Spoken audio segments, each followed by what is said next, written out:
Thanks for tuning in to another episode of Let There Be Talk. It is Monday, October 26th, and yes, the episode is late because I was traveling, but better late than never. The return of my amazing sponsor, Catatonic, is back. You know Catatonic. They made all my great stickers, the Grateful Dean ones, the Del Razor stickers.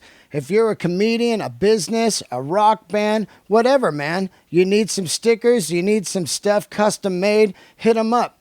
They do 3D prints of models. So Christmas is coming. Maybe you want to get your special person something cool. Draw something on a napkin. They can 3D print it. It's insane. They can make custom toys.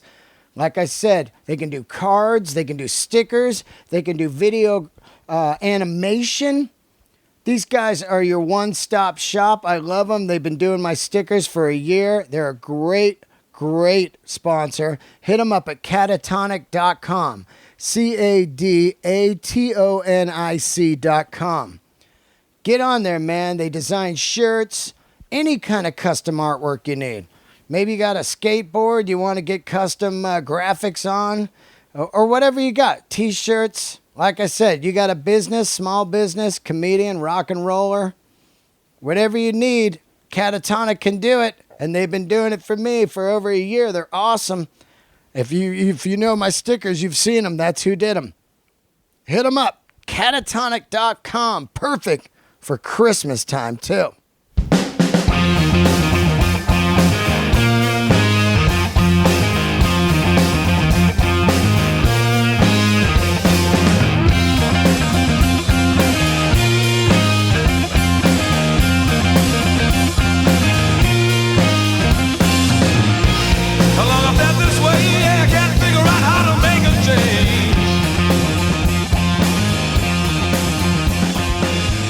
All right, let's get into the episode. Fantastic guest today. I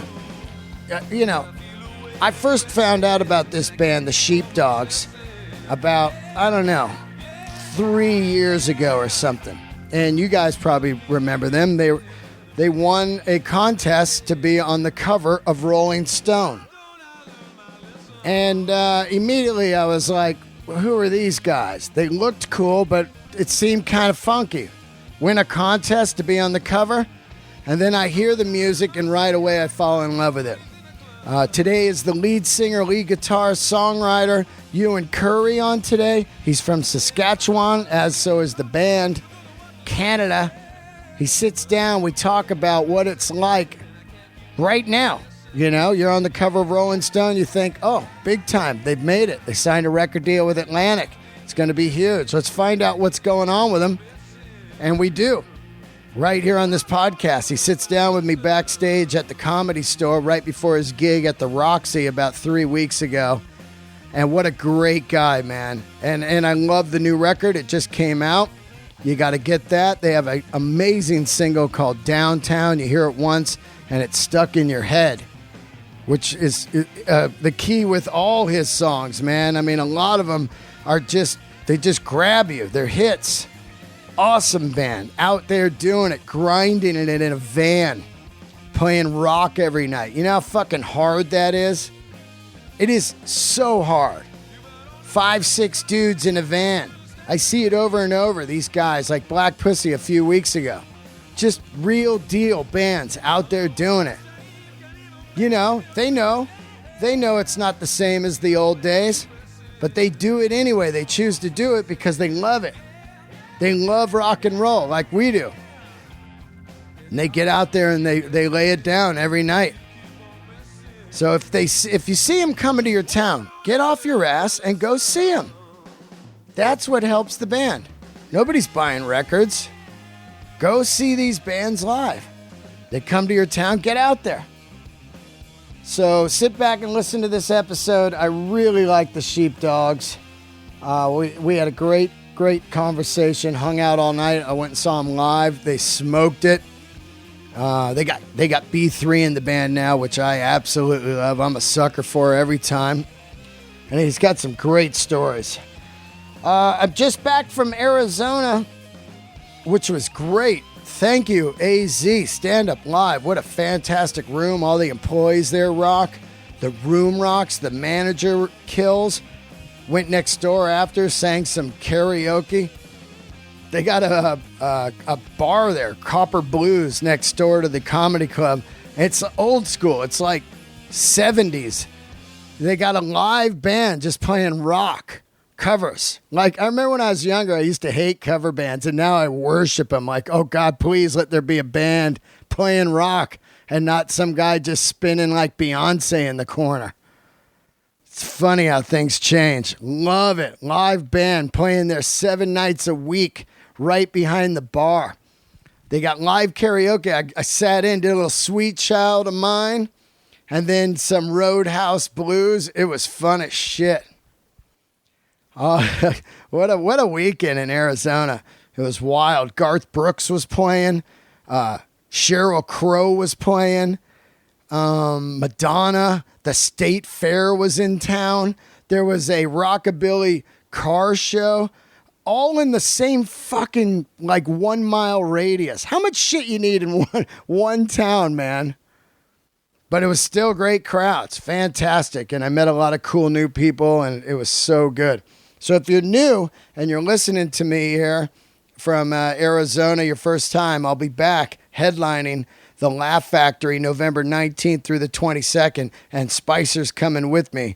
So we will be there live. Arizona, represent. Tell your friends if you saw me, go, hey, go see this guy. I'll be headlining doing an hour.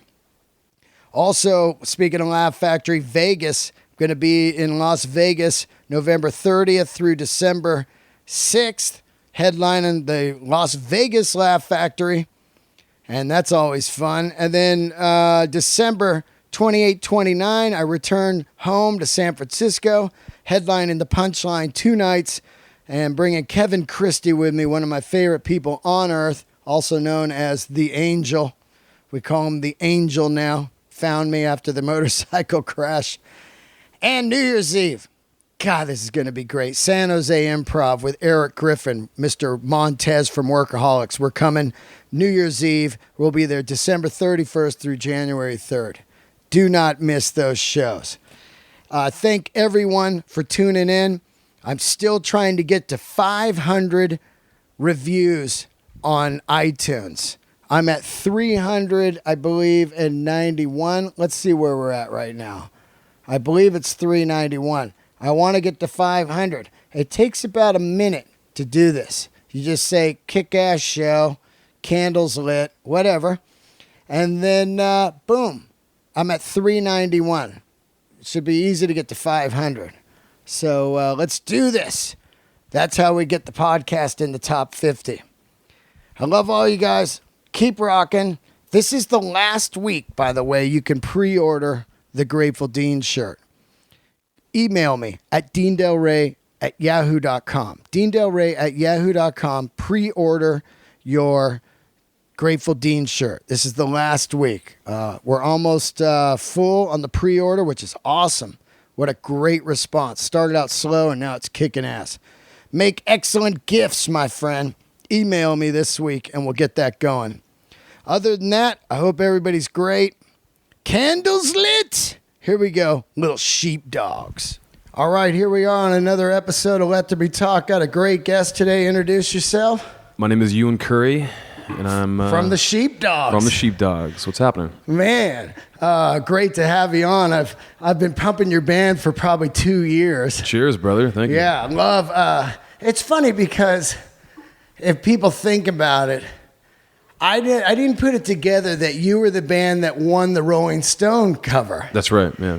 So when that was happening, I was thinking, oh, yeah, what a cheesy... Who the fuck are these guys? Well, no, just like, what a gimmick. For sure. Yeah. They're going to let someone win that they've already picked, that they can promote later, you know, like some young... Or not promote later. Yeah. But I'm saying, you know, when you hear something like that, it's like a record company comes and says, hey, we got someone.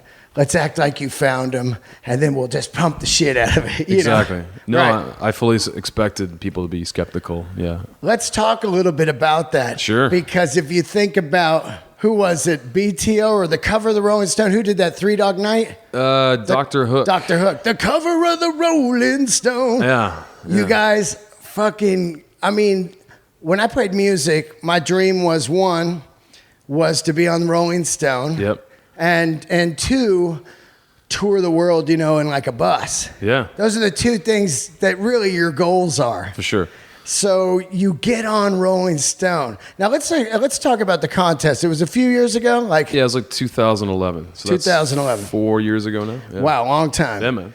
And it was basically a contest. How does it work? You sent some music in, and they picked the top 10. Basically, what happened is like Rolling Stone got together with like Atlantic Records, and then and they basically put a search out to sort of like people involved in the industry for like who your favorite unsigned bands, and then I think they shortlisted maybe like 16, and then they just kind of March Madness whittled it down with like different like challenges and all this kind of crazy What crap. were the challenges? And meanwhile, it was all a gigantic advertisement for like Garnier Fructis or something like that. Yeah, I think they were paying the bill. But challenges like everything from like they just had like our music and stuff on, and you had to answer questions and like when there was only 2 bands left, we actually went on Jimmy Fallon and had to do like a songwriting contest. Like on the air, they like pulled an audience member out of the crowd. And like, you wrote a song on the spot? Well, I think they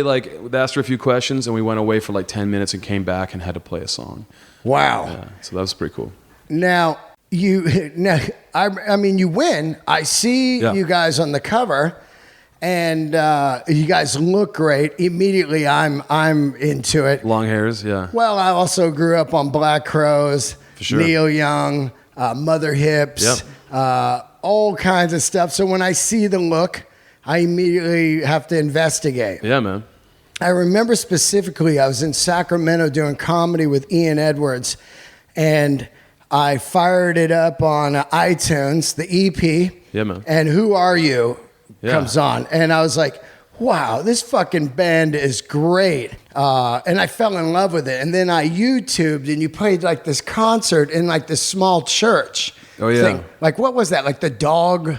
Oh, the neighborhood dog. Yeah. That's from our hometown in Saskatoon. Dude, that fucking concert was great. Thanks, man. Yeah, the psychedelic like colors and stuff and some of the treatments. Yeah, then I'm in love with the band. You know, then I'm on board, and Nice. and then I just start. There was a solid year. I was just listening to you guys and the Rival Sons. Oh yeah. And people were like, "There's no good music anymore," and I'd be like, "No, you're wrong. Listen to these bands." Yeah, we actually we've never met the Rival Sons, but we're always getting asked about them and compared to them, and people are like, "Well, my favorite bands are you and Rival Sons," and I don't know how we've never met those guys. Yeah, when I had the guys on, I said the ultimate tour would be Sheepdogs, Rival Sons, and they were like, "Yeah, we want to do that." They were do into Rival Sons when we meet. Well, now they're out with Sabbath for a year, but we can't sell that ticket sales. So you guys are from Saskatchewan? Yes, sir. Is it the same 4 guys since you started? No, we have 5 guys, and we have 1 new member. So what the 5th guy play? Keyboards? Yeah, it's my brother Seamus. He's our keyboard player. Yeah. And he dropped out? No, he's a 5th. We had a switch in guitar player, and then we had a new keyboard player, and then my brother's a keyboard switch in the guitar player since the EP, the curly hair guy. Yeah, that's right. Yeah. He's still in? No, he's gone. Oh, he's gone. He's the one that's gone. Now, what happened to him? He has a bar in Saskatoon that he runs with his buddies, and we've just kind of gone our separate ways. Wow, that's crazy because it's really hard to find 4 guys that have a look, and then you'll find a guy that has a look, but then he can't play. Yeah.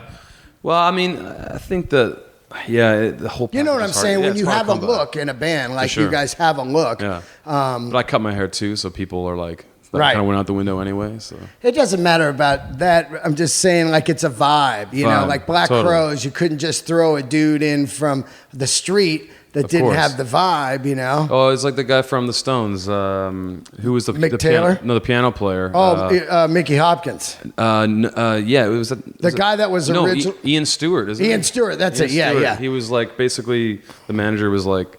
You're not good looking enough. You're gonna be the roadie and still play on the songs and stuff. So like, dude, that guy must be like, I could have been a Stone. Like, my brother's got a pretty good vibe going on, and he's a killer keyboard player. At least he became one. So only one guitar now?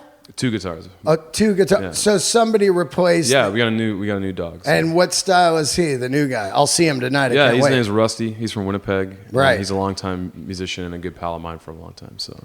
Right. Good vibes. So let's talk. So you get the Rolling Stone cover. You guys are unsigned at the time. Mm-hmm. And does that get you immediate record deal? Yeah, because part of the competition, to be in the competition, you basically agree to sign with Atlantic. Yeah, to sign with Atlantic. So like that, we were locked into a nice. I think our lawyer at the time described it as like your standard shitty music biz contract. That's hilarious, right? Like, there's nothing you could do because you entered the contest. Yeah, and at that time, we had nothing going on, and they were like, there was talk about Rolling Stone and publicity, and we're like, oh, we'll do anything to get going here. So now, what were you doing in Saskatchewan? Were you guys just kind of an original band but play covers too, like bars every night? What scenes up there? You know what? We really tried to do we tried not to do too many covers. We tried to do original songs even from the start, but we always did covers as well. And we were kind of like whatever the venue needed, we would do. Like if you needed us to do a tight 35-minute opening set, we could crush it. Or if you wanted us to go on the road and play 3 one-hour sets to, in different tourists in a small mountain town like Banff or something like that, we go do that too. So like we prided ourselves on getting in the van and driving both west and east from Saskatchewan and just trying to do as many shows as possible. So you guys were a full-time band at the time, or were you working jobs? No, we were working jobs. I was a bartender. I kept losing my job because I'd leave to go on tour and I'd come back and they'd be like, well, we hired somebody else. Yeah, right. It's like... Yeah, man. It was tough. Like at one point I had to give up my apartment and move back in with my mom and stuff like that. All that kind of embarrassing shit. Yeah. Now, how long have you been a band? 11 years this summer. Wow, 11 fucking years. Yeah. And have you always sounded like classic rock? Yeah. From the start, we started as a 3-piece with the drummer Sam and the bass player Ryan and myself, and we were just like obsessed with basically like old rock and roll. And then at that time, there was kind of like, we were really into like, I think the Black Keys like had just put out Thick Freakness and the first Kings of Leon album. I don't know if you ever heard that album. Oh yeah, the EP with Wicker Chair and that shit? one, and then the full length that came, The Youth and Young Manhood. Yep. That song really really rocks your dick off. Like it's just so fucking good and garagey. Yeah. And that was a great era of music. 2004. Yeah, right there. You had the Yeahs, you had the Strokes, and then Vines even were kind of good. Yeah, the Vines and the Hives and all that stuff. But it was rock music, and there was leather jackets, and there was flying V's and riffs and riffs and singing. I really think it's incredible when you think about Kings of Leon. How much they changed from that EP, because I thought Wicker Chair was one of the best songs I heard in the 2000s. It was just this killer tune. They never play it. I know. Well, they're a different band than they are. They're a totally different band now. Remember back then they were considered like the Southern Strokes. Which I think was I thought they were better than the Strokes at that time. I now like the Strokes too, but yeah, they were just fucking a ripping rock and roll band, but I think they were still figuring out what they wanted to do, and I think now they do music that's probably closer to what they really want. I don't know if they love. Well, it's got a lot of depth now. Yeah. Well, it's arena rock or whatever. I don't know. Yeah. I really like. I mean, we'll just talk about Kings of Leon one more second here, and then we'll get on. I really like the record after the Sex on Fire big one, which a lot of people didn't buy. It had the palm trees and the weird. That's a fucking dark record. When did that come out? Right after the big record. I think we might have done their Canadian tour with them on that record was really good. It's dark. It's kind of, it feels grim. When I put it on, I go, man, this record feels grim. I think those were like when they were having like all their rehab shit and stuff. Yeah, like that. right. You see the documentary? Whoa, those guys are nuts. Yeah, I did see that thing. Yeah, they're hicks, man. Yeah. Yeah, right? Yeah. Okay, so you're a band for like 11 years. Yeah. You guys are just grinding it out. Yeah. And what are you playing? Is there a scene in Saskatchewan? Yeah, there's definitely places to play. There's music, and you got a blues club that maybe some bikers might hang out at, and you got sort of a more of a alternative indie type of room, and maybe roots kind of over here, and jazz downtown, and it's a prairie city, and it's simple, good-hearted folks, but there's a lot of places to play music, so it's pretty good. That's cool. So you get the record deal, and do you guys, where do you do the record, and do you move? So the next record we made, we did it in Nashville. We did not move. We stayed in Saskatoon, and we were not home for like 3 years, basically. Wow. We made a record in Nashville, and we had Pat from the Black Keys produced it. Oh, wow. Did you do it at his place? No, he doesn't have a place. It's Dan. The other dude has it. Because that's where Rival Sons, I think, record. Did they do something there? Yeah. I think so. I can't remember, but they're in Nashville at some studio, and there's an insane amount of music there. We did a record there with him, and then I think we did that in about 2 weeks in January in 2012. Right. I think we played a big New Year's Eve show in Toronto or like somewhere in Canada, and then we flew right down to start the record like the next day. Like it was just that kind of schedule at that time. And so the record comes out. You guys get a lot of action for a shitty deal. I've seen all your videos. You got the one where it's the softball team. We made that in LA here. Yeah. With the Sklar brothers. I don't know if you know those dudes. Oh yeah, Sklar brothers. Yeah, those guys made that video. Yeah, oh wow, I never even know, because you know, it's funny because I was new in comedy while that video was out. Yeah. And now I'm friends with them. I got to go back and look at that. Yeah, man, they're good dudes. Yeah. Wow, they are great. They got a great podcast too. Yes, Sklar Bro. Yep. Yeah, I listen to it. So the Atlantic, are you cool with the deal? You like it? Well, we're not on it anymore. Oh, you're off. The new record? You know, it was your standard, 360 modern day music deal. So let's talk about that, because people don't know. Sure. But that's an all-in deal now, because there's no money in selling records. So they sign you for merch, touring, and records. 360 means they get a little piece of, they take a cut of everything instead of just what, the things that it used to be, which is just record sales and such. Yeah, it's tough, man. But we're doing better than we were years ago. We're kind of this in between band that are still trying to kind of carve out our niche.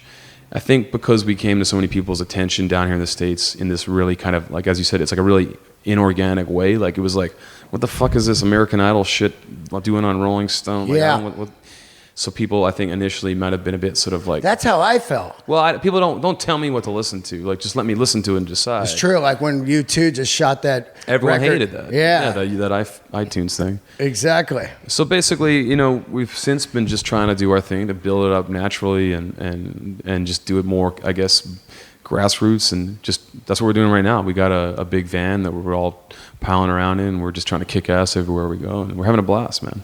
Now you got a new record out. What label is it on? It's on an independent label down here out of Canada called Dynalone Records.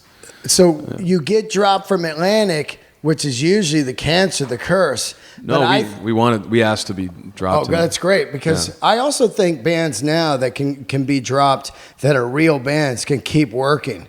Because it doesn't matter, because they build a fan base and they just go out and keep playing, My thing is I don't like, well, it's a big company, and if you're not interested in us, then just let us go so we can do our own thing. And I think we were in that space where we weren't really making a lot of money, but we weren't costing them any money, so they kind of like don't owe us anything. So it's just like just a gray area. Yeah, and I think like honestly, we'd walk in the offices there, man. Like they'd be like, "Come by the offices," and we'd walk in there, and there's just like posters of like rap guys I don't even know, and like James Blunt, and and everyone's just like eyeing us up, like, "Who are you?"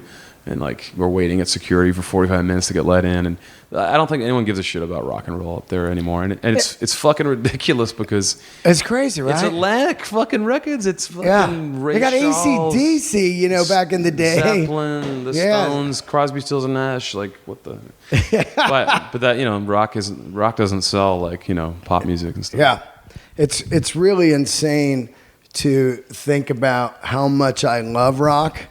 And you just can't pound your head anymore, because people just don't care, because I don't think they care about the huge hip hop. It's just soundtracks to their car rides and stuff, or their club life. Yeah. There's no longevity. There's no classic rock. There's probably like a rap. I've said it like 100 times. It's probably about 20 classic rap records.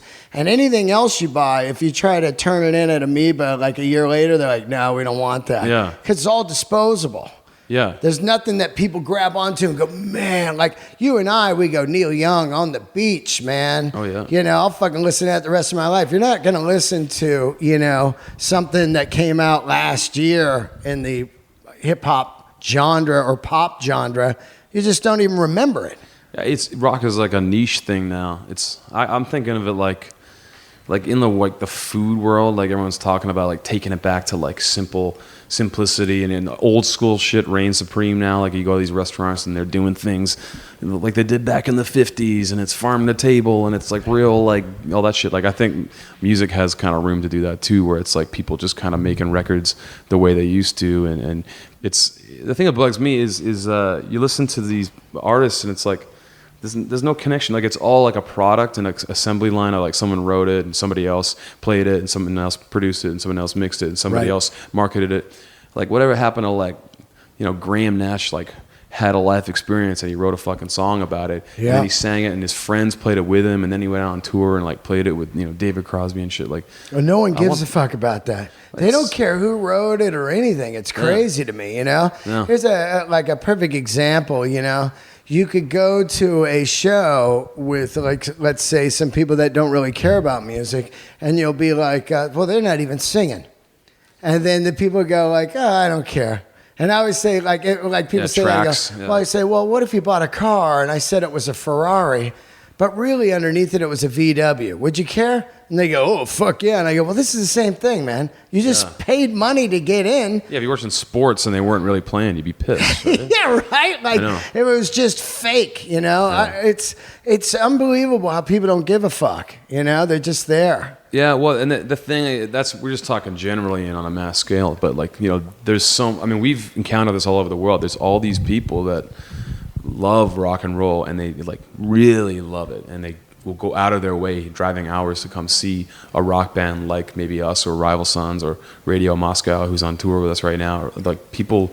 That's a great band. You know those guys? Oh, they're out with you guys? Yeah, man, they're killing it. Oh, man, I got their record. Yeah. It's so fucking good. Like Zeppelin and Jimi Hendrix. Wow, I love that record, man. I bought that record. I was just in Amoeba, and this fucking band, I hear this band, I go, God, this is great. Yeah. I Shazam it, and then I walked right over and bought the record, vinyl. I did the same thing, but with like some weird Ethiopian music the other day in like San Francisco. Yeah. At Amoeba.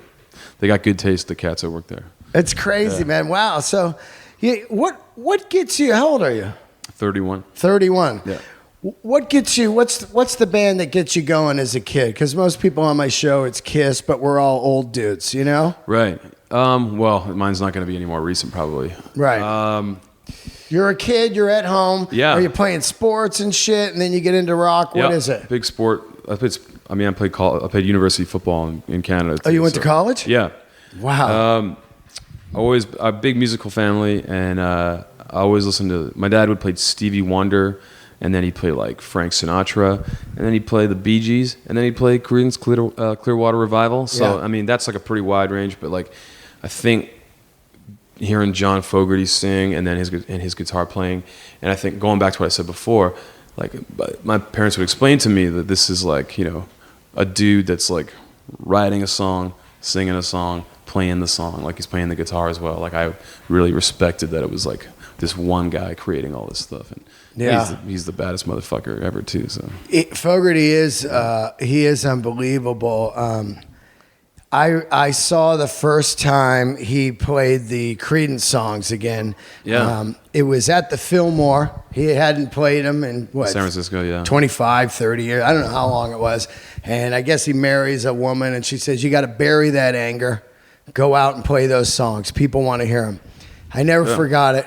The fucking lights dropped down, and they opened with Born on a Bayou. Yeah. And Kenny Aronoff's back there just fucking hammering it. It's like, bum, bam, bum, bum, bum, you know, and his, and then they, right?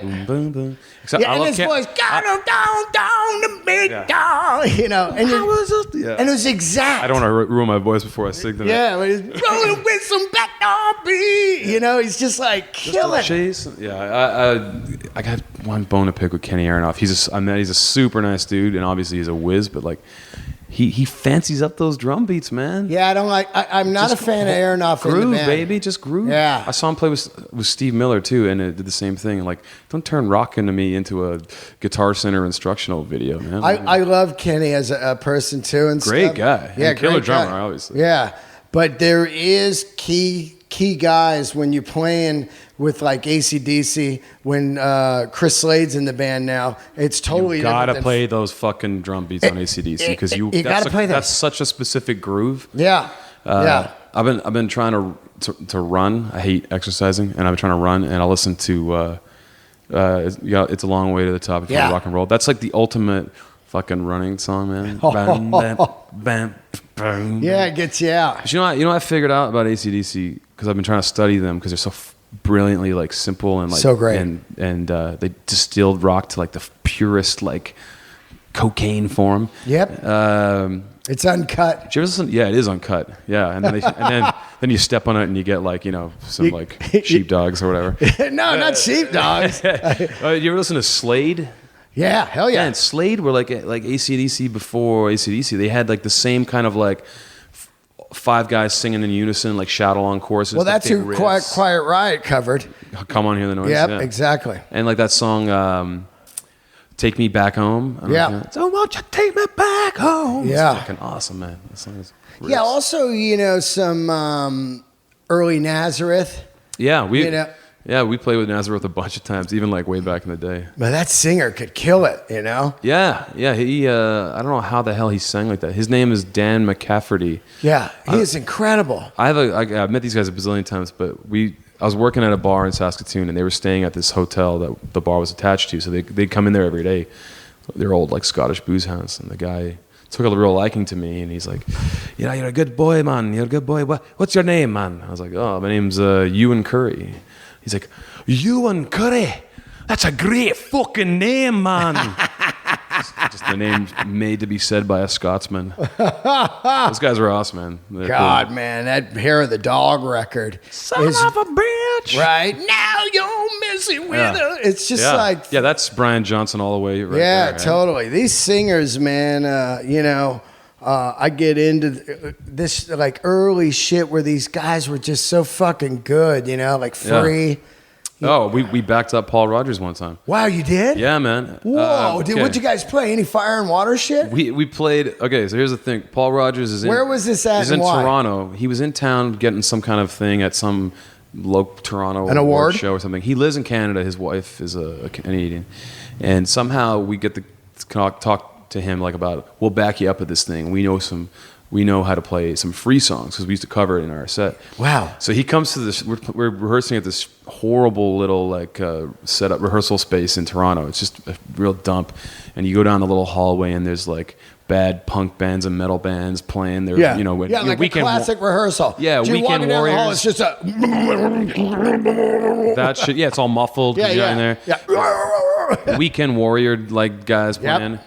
And so we're in there and like our management brought down like a little like basically like set up a rider for these fucking rock royalties. So we had like his tea and his everything there, and he comes in with like his tour manager and his wife, and it's just nice as can be. And we run through All Right Now, and like I thought I did a pretty good job of like singing All Right Now. He fucking crushes it. I don't know how old he is. He's in his 60s, but he can sing incredible. And then we were like, well, we know how to play I'm a Mover and I'll Be Creepin', these two other Free songs. Yeah. And he's like, I haven't done those songs since I was in Free. What? Let's give him a go. No shit. Yeah, man. So we ran through them, and he had a blast, and we did all three songs at the unbelievable. And he crushes we actually toured with Fogerty as well, and the two of those guys have them and McCartney have the best like vocals for those old dudes. They can still rip it. It's incredible, right? Yeah, like that. I mean, you know that Free song? What is it? Doon, doon, doon. Do, do, do, do. Oh yeah. Do, do, do, do. It's one of their slower jams. Yeah. It's I know on what you're Fire talking and about. Water. Man, that fucking song hurts me, man, because it's just. Oh, I wept. Yeah, I think it's The day. Something like that. That's it. Yeah, I'm Mr. Big. Oh yeah. You'd better watch out. Yeah, that's it, man. That fucking Isle of Wight concert. Yeah, man. Oh man, Andy Fraser. Boom, boom, boom, boom. We have a song that totally rips off that bass line. Oh God, it's great, Yeah, man. man. Yeah. And then the guitar player, Paul Kossoff, one of my favorites. He died on a plane. A heroin. Yeah, he OD'd on a plane. Can you imagine? Did he? The dude next to you is just dead, and you're like, "Hey, dude, we're here." He's dead. Man, he was such a beast on guitar, man. God, he was a mess, though. He had those tremolo vibrato finger thing. He would Yeah, it was sort of like really wacky, like. Yeah, it was so good, man. I think him and like Jeff Beck are probably the two like most underrated guitar players from that era, like compared to the Jimmys and Eric Clapton. Like those guys need more dap, I think. I really love those bands that don't have as much glory, which would be the Faces. Oh, Free, huge Faces fan. Yep. Cactus. Yeah, I never listened to much Cactus. Yeah, it's fucking really cool, man. There's bands out there. You know, did you ever hear Frankie Miller? No. Okay, Frankie Miller is kind of the guy that like Rod Stewart wanted to be. Oh, really? And when you put on Frankie Miller, there's a record called High Life. How could Rod Stewart want to be anyone but his fucking amazing self? Well, this guy, when you hear him, you go, "Oh, that's who Rod was listening to." You know, because he's just got this kind the Rod stuff on that Jeff Beck shit. Oh yeah. Let me love you, baby. Oh yeah. I love Free. I mean, I love Faces like Flying. I'm flying. How great is that? Across the ocean. I like. That's a saga. What's that? Mother, don't you recognize me now? Oh, that is so great, man. Yeah. It's like such a cool fucking vibe. And there's a great video on YouTube. I think the song's called "Bad and Ruin," and there's a video of Ronnie Woods playing a toilet seat guitar. Yeah. It's like all those guys. They have a bar on stage. Those guys they just partied all the time. They're crazy, man. So crazy. They played like 2 weeks ago. Who's in the band? It was the guys, man. It was some special benefit. It was Kenny and it was Ronnie and him. And they played like 4 songs. And it was pretty fucking good. Now Rod's talking about trying to get it together for like Glastonbury next year, where he wants to do the Jeff Beck stuff with Jeff Beck and the Faces stuff. I would love to see that. Oh man. Almost worth going back to Glastonbury for. Yeah. Oh God. I mean, you know, I pray that happens, but you know how that is. I got a good embarrassing Glastonbury story. Oh yeah, you play it? We'd come from Spain and we played a crazy like festival at like 2 a.m. We played after the Smashing Pumpkins in Spain. Yeah. And Spain is amazing. But we flew back into England. We were just so tired. We drove all the way to Glastonbury, and then as we're about to do our set, we get noticed that the Rolling Stones have moved up their set so that we're going on at the same time. There's like 4 people in our tent. 4 people that didn't know the Stones. That didn't know the Stones. I say the first song like thanks for sticking around even though the Stones are playing. The guy goes, "Oh, the Stones are playing?" Takes off. But the stage manager says before we go on, he's like, you don't have to go on if you don't want to. I was like, fuck that. We came all the way to play fucking Glastonbury. Yeah, you gotta have that right. And plus, you could have just rehearsed. Exactly, but the show must go on for 30 minutes at least. So you're listening to music, but you're playing sports and stuff. And what's the first guitar? And how do you start playing? What's the first guitar you get? You get a good one? So no, and I don't believe that anyone should get a good first guitar because it's a waste. I think there's like a kind of, my school had like a guitar class you could take, and so I took that. High school, yeah. Right. And it was like, put the classical guitar on your left knee with the wood block underneath it. With the fucking wide neck and the nylon strings. Yeah, yep, and finger picking and stuff. So I was kind of like, this is exactly what I want. So I think I ended up just like taking a guitar home on weekends when I could, and then I would like, basically the thing that really got me was like, once I learned how to play a few different chords, and I like started like learning how to play like maybe some Beatles songs or something like that, all of a sudden I was like, holy shit, I know how to write songs now. Like it was like basically like all of a sudden I like was given this like whole language I could speak, and that was really what opened my eyes. So while you're learning to play, that's what happened to me. While you're learning to play, you start writing your own songs immediately because you start hearing them, you know, and then you get into that. You just start skipping other shit, and you're like, oh, this is kind of cool. Yeah. Well, I was right into that, and then in university, I bought an electric guitar, just like a cheap one, and me and my buddy Ryan, who's a bass player, we had this like twofold plan: one, try new things, something new and bold in our lives, and two, meet new people. And I think we were 19, and so meet new people. Yeah, right. So we started a band with our other buddy Sam, who's from a different school, and we just basically all of a sudden we were in like this world of like hanging out at shows and meeting musicians and talking about music, and so we had this new sort of career path, and we were meeting all these new people, so we kind of like crushed that objective right away. So. That's badass. Now, were you this band, was it the Sheepdogs right out of the gate? We were called the Breaks for a while, and then at some point there was like all these bands with like the Breaks in their name, and so we were like, oh shit, we got to change our name, and now none of those bands are around, but whatever. Sheepdog's a good band name, though. It's decent. I like animal names. Yeah. Now, once you get going, do you have a whole vision of the band? Like, all right, we're going to look and sound like this, and... Well, I think we just wanted to play rock. We wanted to play like old school, you know, riffs and singing, and we wanted to incorporate sort of more like harmony and stuff. Like I love like the band and Sly and the Family Stone and all that kind of shit. So, you know, Ryan and Sam would work on their singing, and they got a lot better. We were singing together, and we brought another guitar player in because we wanted to have a twin guitar attack because we like the Allman Brothers and Thin Lizzy and all that kind of shit. Yeah. And we knew down the line that we wanted to have a keyboard player, so eventually I just got my brother, who Seamus is, his name is Seamus. The second gig he played with us was backing up Paul Rodgers.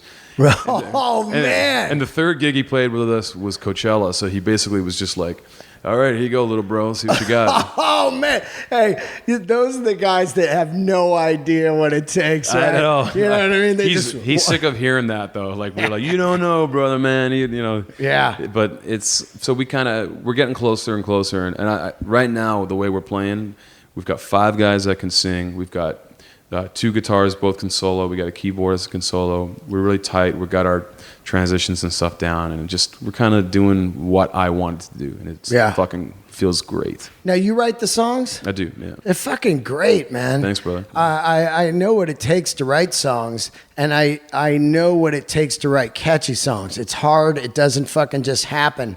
Like that Who Are You, you know? Yeah. It just hit me.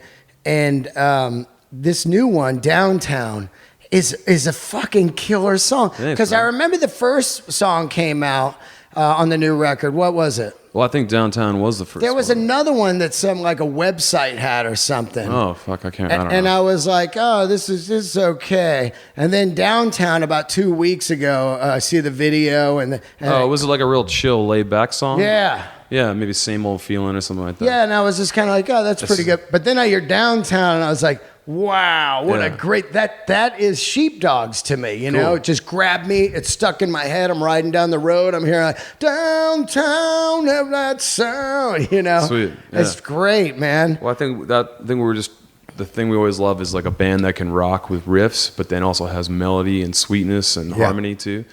Like Tom Petty style. Exactly, Tom Petty. Tom Petty, I think, said he wanted to be the Stones and the Byrds. Yeah. We're trying to be Zeppelin and Crosby, Stills and Nash and Young. That's killer, man. Now, I mean, you're living your dream right now, right? I mean, like people know you're not rich or anything, but fuck, you played Glastonbury, you did Coachella, you've been touring, you were on the cover of Rolling Stone. Do you think that thing cursed you at all? Because it got me to check you out. No, I don't think so. I think obviously there were some negatives to it, but I think the positives way outweigh the negatives. Yeah. And you know what? Like we're just happy to be making a living. Like I wasn't trying to become Bono or like some rich Kings of Leon type of model banging dude. You know, I'm a simple guy who loves to fucking play rock music. Yeah. And man, I'm just enjoying playing. I get to drive around playing songs with my buddies. You know, songs that I made up. and go to hang out in San Francisco and LA and go down to Texas and go to Europe and go to Australia and see shit that you read about all your life. Yeah, I'm loving it. It's great. I mean, look, you're here at the Comedy Store. I know. I actually really always wanted to come check the place out. Yeah. We're at the Comedy Store, and we're doing the interview in the green room of the main room. And because you're playing the Roxy tonight. Yeah. And you walked up, you said some of your favorite comedians are Bill Burr and who else? Norm Macdonald's man. Norm Macdonald. He's my man. We were bonding on Norm big time and his special in 2010. Yeah. Unbelievable. We're the kind of guys in our band van, we'll try to find all the Norm clips like from Dennis Miller's show and all that kind of stuff. Like, yeah. He's so great, right? He's insanely great. He's he literally, I think, is insane, but he's so funny. What got you into Norm? To me, it was really the Jeopardy Burt Reynolds. Yeah. You know what? I not to be a one-upper, but I can go back a little bit further. Weekend Update, man. I remember when I was a little bit young to kind of I was kind of that age where I'm starting to develop a little more sarcasm and irony and stuff like that, and just watching Norm do Weekend Update, I always was like, what is this guy's deal? He's not getting any laughs.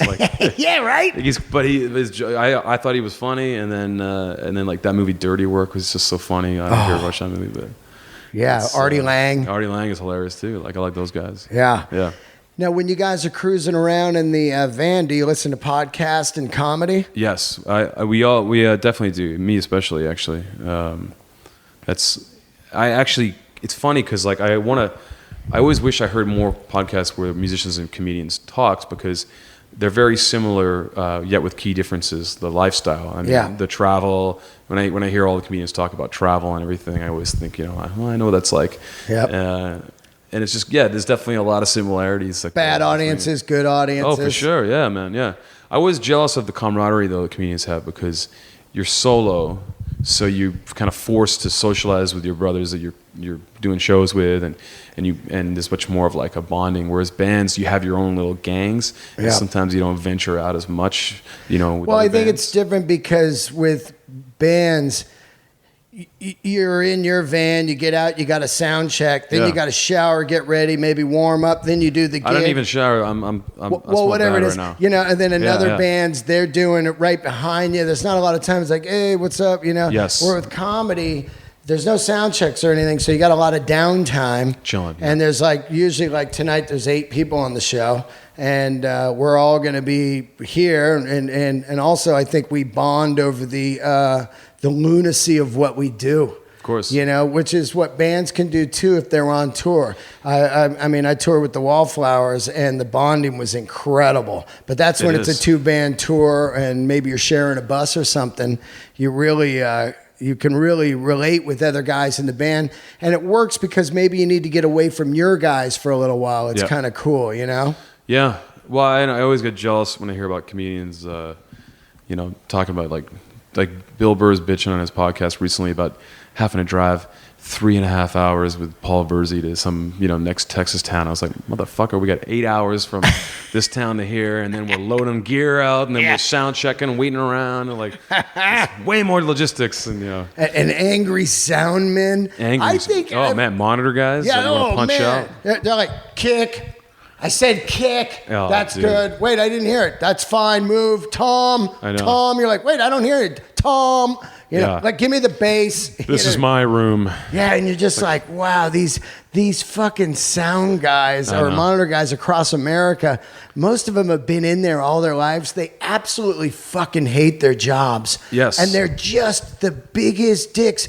And they're assholes because they live 7 minutes from the place. Yeah, always. They go in, they're like, all right, put your fucking shit up. They're smoking, they're pissed, if you don't like it, get out. You just drove 8 hours. You got a bad record deal, and maybe fucking, your amp fried last night. Yeah. You ate some shitty food, and you got bed bugs or something, and this guy's mad because he has to go down and mix for an hour. I know. An hour. There's some great ones, too, not to... No. Shout out to the good ones. There is great ones. But yes, there are some motherfucking curmudgeons out there that are really, I just want to stroke them out. And then you get done sound check, and they're all like they're nice to you after you're done. Yeah, it's weird. They just don't. The thing is, they really don't want to do their gig. No. They're not that bad of a person, but they've locked themselves into something they don't want to do anymore. And they can usually get you weed too. So They all smoke weed basically. And that's all they really want to do is just run this check real quick, Exactly. and then they can go out and smoke weed. And followed by they'll smoke 2 cigarettes following their J or something like that. Too. Yeah. Big smokers. Yeah. Now, do you go see live comedy at all? You know what? I really haven't, but that's because I only lived in a city Saskatoon has some comedy going through it, but it's like yucks type of stuff. Yep. And you're in Toronto now. I'm in Toronto now, and I think I went and saw something. It was like Andy Kindler had like one of his like Just for Laugh lineups going on. Yep. And so they had a few people like I think Joe DeRosa was in there, and it was like a fucking 3-hour show, and so I had my arms crossed at one point, and Stephen Brody or whatever his name is. Yeah, he's on tonight. He busted my balls for having my arms crossed. I probably deserved it. But, Arms crossed, negative energy. Negative energy, he said. Yeah. And then, and then he did his baseball pitching thing for. Yeah, I pitched in Arizona. I played college ball. Yeah. I love him. He's on tonight. He's a good friend of mine. Yeah, he's funny, man. Yeah. That's so funny. Were you sitting in the front or something? So we were see in the front half, and not the front, not quite the front, but we're right. He could see you. Yeah. And I'm a big dude, so I stood up. Now, when I first started the podcast, a lot of people don't know this, but the original idea was I was a musician for years, then I became a comedian, and I always wanted to ask the question, you're a musician, have you ever wanted to be a comedian? Yeah, man. I was thinking about that. When I was a kid, there was something at school where you had to say what you wanted to be when you grew up, and then write about it, and I said comedian. No shit? Yeah, I was always like kind of a big class clown, like imitations and stuff like that, and so yeah, I've always listened to comedy even since I was a kid. Like, was really into like. I mean, I know it's weird to think about it, but I always like Bill Cosby. I know I'm not supposed to talk about him anymore, but I did enjoy his comedy for many years. Yep. And then grew up, loving like Seinfeld and stuff, and then I think listening Chris to Rock. Oh yeah, for sure. Yeah. It's weird, but like the first couple Adam Sandler comedy albums. Yeah, he was here last week, man. He went on here last week. Guitar, had a couple keyboard players. When I was a kid, I loved that stuff. Comedy albums, I think, were more a thing. Like Norm has a pretty good comedy album from maybe 10 years ago. I'm forgetting lots of names, but like, Brian Regan, huge fan of Brian Regan. Brian Regan. He's amazing. And I saw him in Toronto as well, actually, and he was fantastic. What about that guy, Dean Delray? That guy's... Dean Delray, he's all right, He's a good workman-like comedian. I listen to his podcasts. Man, okay, let's see. Let's get into a little bit of gear before you cut out here. Everybody, I've been doing kind of a gear nerd thing lately because people seem to love it. Yeah. I remember looking at your band, of course, at the time on that kind of church concert. You guys had the curly cords. Oh yeah, we haven't used those forever, man. Yeah, but remember when everybody was using those for a while? They're cool. They kind of you pull your amp off the They do, wall, man, right? Because you get to an end and then it's like it's stuck. Yeah, I'd rather have something that just yanks out and not knock my amp over. Yeah. Now, what amps you using? For a long time I used an old Fender Twin that I found in like a small town in Saskatchewan. Oh God, they're nice. So loud, very clean. Now I'm using actually a Silvertone 1484, which is like a piggyback, basically a Sears amp from the '60s. Yeah. Is that thing pretty trustworthy on the road? It's been all right. Been all right. I got a case made for it that I'm supposed to pick up here in town at some point, but I bought it in San Francisco, and I put Where Black Market or Real Guitars? I mean, it's a little street like south of Mission. Yeah, Real Guitars in the alley. Yeah. That's my buddy Benny. He owns that place. It's a cool place. Ben, he's got Brower in the back working on guitars. Was it used in like House of Cards or something like that? I swear I was watching that House of Cards show. Maybe. And I saw it on there, and I was like, "That's fucking." I actually used to work there on Saturdays. Yeah, that's a good spot, man. Yeah. Well, so I had to get this thing back to Saskatoon, so I carried the head on as a carry-on luggage, and I put the cabinet in a huge box and checked it as luggage to fly with it back to Canada. But I've been using that, man, and it's a fucking killer. It's got so it's 410. 212. Oh, 212s and then a head. It looks like the classic Sears and Roebuck. Big circles, big circle knobs. It's got the red toggles. It's beautiful. Yeah. I'm using it tonight. It's fucking amazing. And then what kind of guitar? SG? I use 2 guitars. I mostly use a Firebird. I have a Firebird that I put a Bigsby on. That's my finishing guitar. I saw it in the new video. Yeah. Oh, that's not the one. That's not even my one I use. That's just a different one. But I don't know why.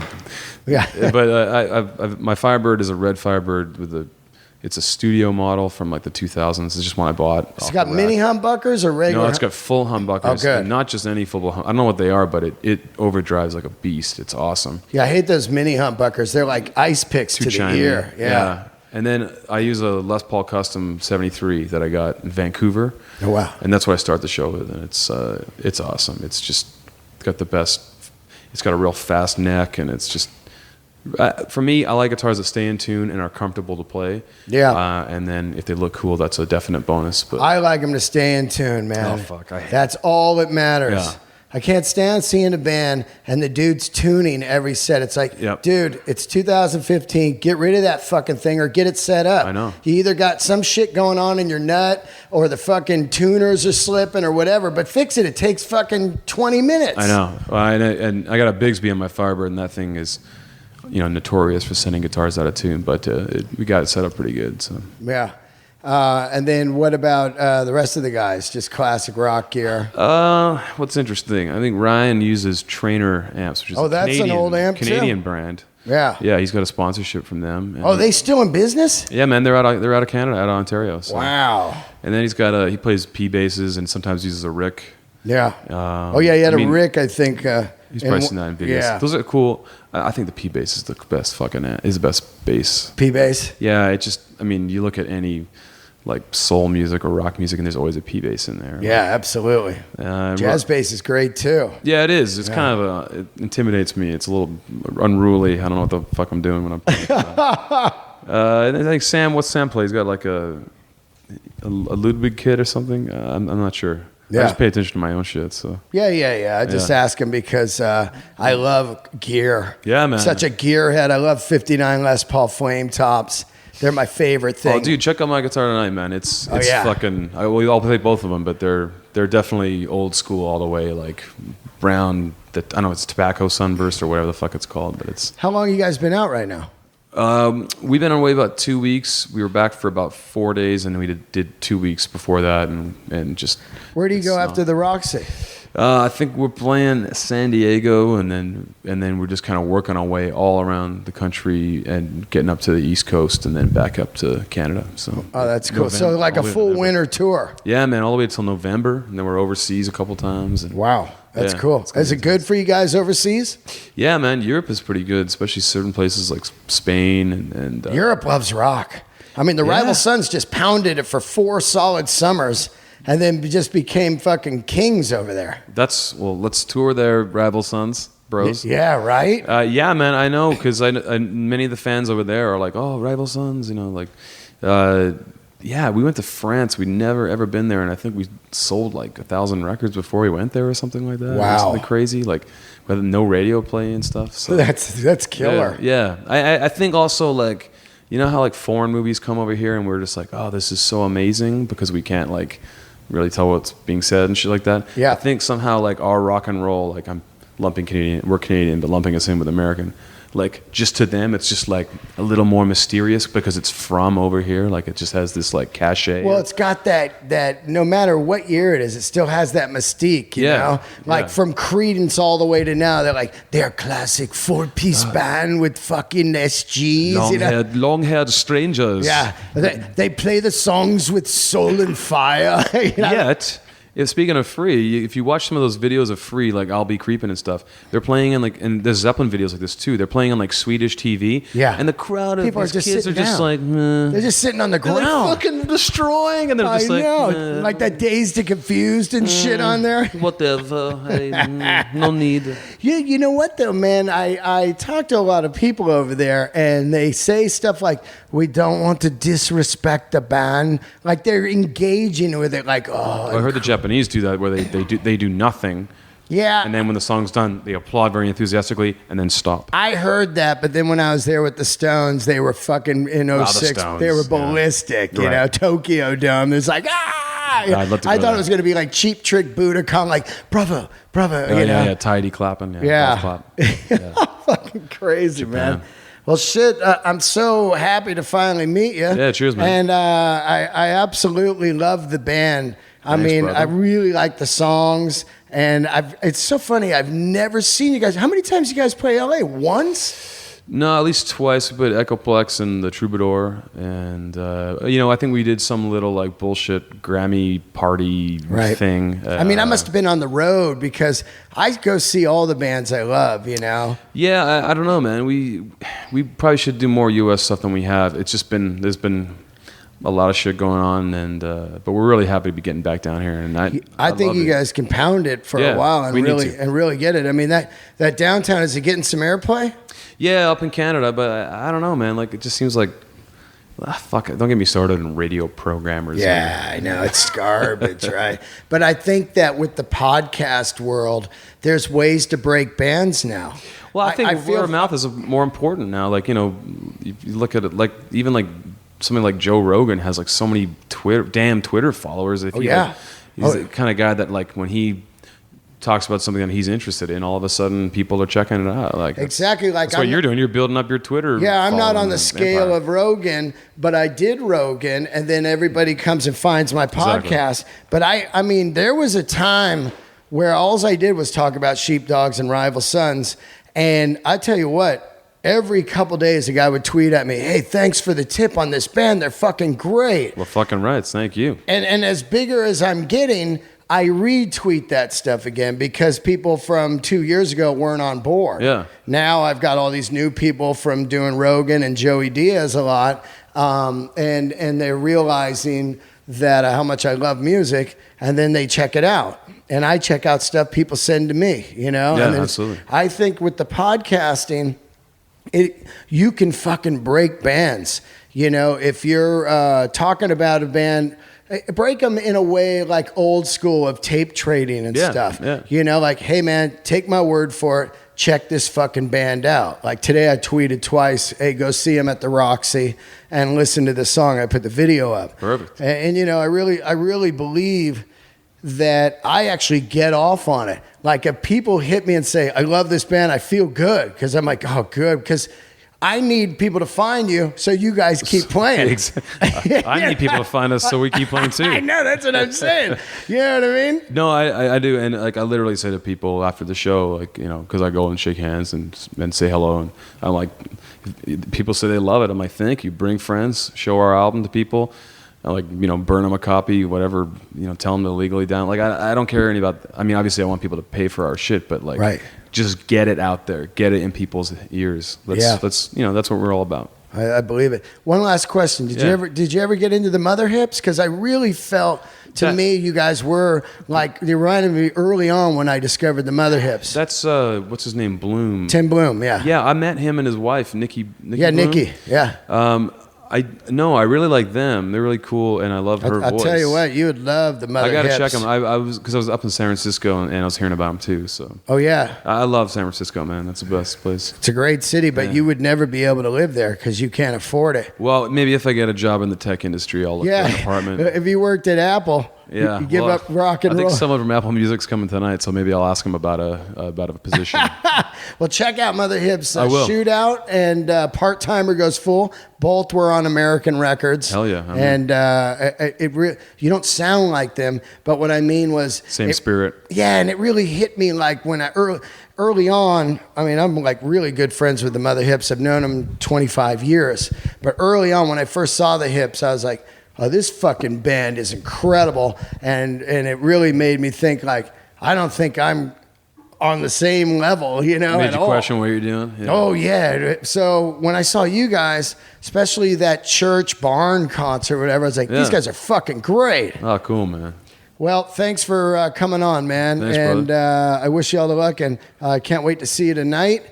And then please stay in touch. We'll see you in Toronto, man. Yeah, I got your phone. Is that your home phone in Toronto? Me. Yeah, that's myself. That's great. I'll give that out online so people can have it. Yeah, it's 647. But anyway, when I come to Toronto, I hope that we're both there at the same time. We can hang out. Absolutely, brother. Take care. Thank you so much, man. There it is. Get the Sheepdogs' new record. It's on iTunes right now. What's it called? Future Nostalgia? That's it. Yeah. And, I wanted to ask you one last thing. There's a lot of guys' names on the song titles. What is that? That's because we're gay. I don't care if you're gay. That's great. No. But I mean, it's unusual. It's like I'm just joking about Jimmy and Bill, Sammy, I mean, those are the songs. But yeah, Susie, and we should be like ladies' names. No, we got Jim Gordon and Jim Sullivan. There was a song called Jim Gordon, which is about a famous drummer from Derek and the Dominoes, and he played on Beach Boys songs and stuff. And then the other one is Jim Sullivan, which is this guy that he was a singer-songwriter who left his family and drove to Nashville and like disappeared on the way, and everyone suspected he was abducted by UFOs. And so when I had these two songs with Jim in the title, I was a little worried, and I thought, what the hell? Yeah. It'd be weird. I don't know. Yeah, it's cool. I like it, man. Yeah. Do you put a lot of time into the lyrics, or are they just something that... Yeah, I try to make sure they don't suck. I mean, I try not to be too concrete and too literal. It's fucking hard, right, to write lyrics? It is. It's for me, it's the hardest part. Me too. I could write 100 songs in a month, but then I got to sit down because you look at all your idols, like Neil Young, Cowgirls in the Sand, and you're like, well, how am I going to write that? But then you look at like Noel Gallagher, and his songs are awesome, but the lyrics are like trash. But they still but they rule. They They're work great. so great. Exactly. Like you don't even think about it. When you're looking at Oasis, it's just ear candy. It's beautiful. I think feel is as important with lyrics as like meaning, because like critics approach everything from a literary perspective because they're all fucking English majors. Yeah. So they're looking for thematics and clever wordplay, which is why like those kinds of bands always get well reviewed. But they don't think enough about how something just sounds and the feeling you get from it. And they don't think enough about like from their gut and heart and all that kind of shit. Well, it's so hard. Somebody, a guy last night was asking me, he said, is it harder to write lyrics or jokes? And I said, fucking lyrics. Oh, yeah? Because you have to write to the melody. Yes. And the amount of time, say it's 4 bars, or whatever it is. Let's say it's like, downtown, what's that sound? But I might find those limitations helpful, like the parameters that guide me. Right. I know, gives me some structure. But if I'm telling a story on stage as a joke, I know I can come in and out with like bullet points and stuff. Gotcha. Where it could be 10 minutes the joke one night, or it could be 3 minutes one night. However, I choose to self-edit. But with a song, the words can get clunky. They don't work in that fucking time and the melody and everything, and it gets so fucking hard.